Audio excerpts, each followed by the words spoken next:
Hello, I'm Tamsin Wheatley. Welcome to this bonus episode of Folklore.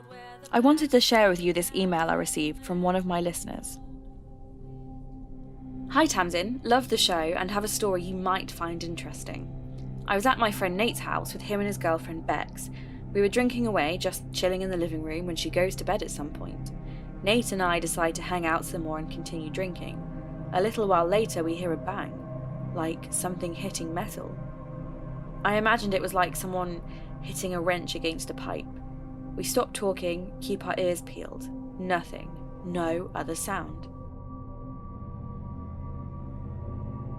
We shrug it off and resume our conversation. And then bang, there it is again. We stop, silence, but we both heard it.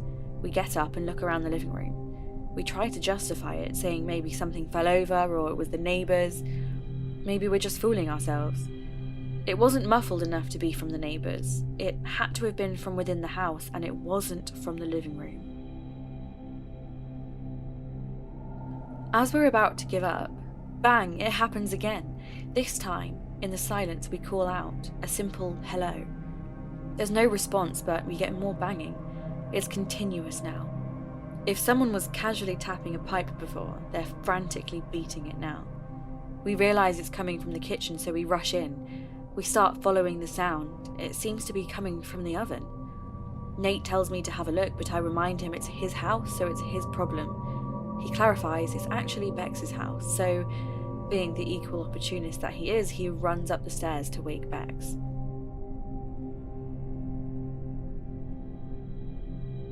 As he's gone, the noise stops.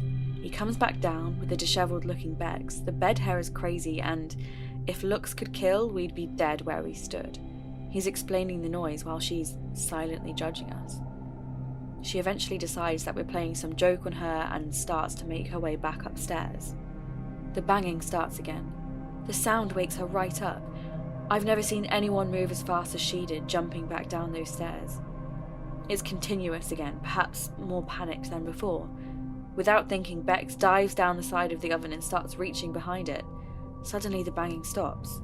Bex lets out a sigh and then turns to look at us, letting out a cheeky smile and shaking her head.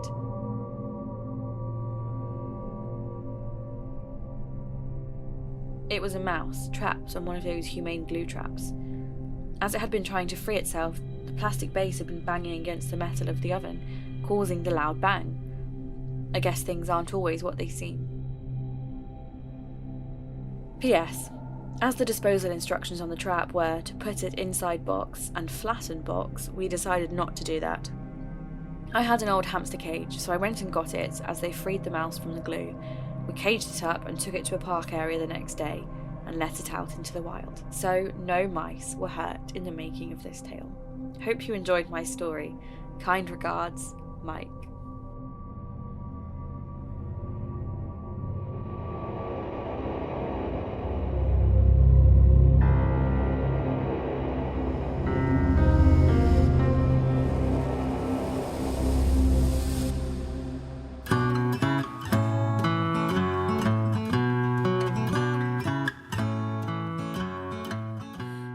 Thank you for joining me for this mini-ep.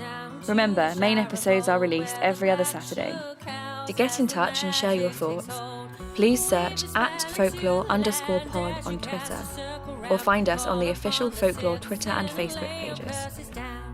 If you enjoyed the show, please like, share, subscribe, and give us a review on Apple Podcasts or wherever you found us, to help us reach even more listeners.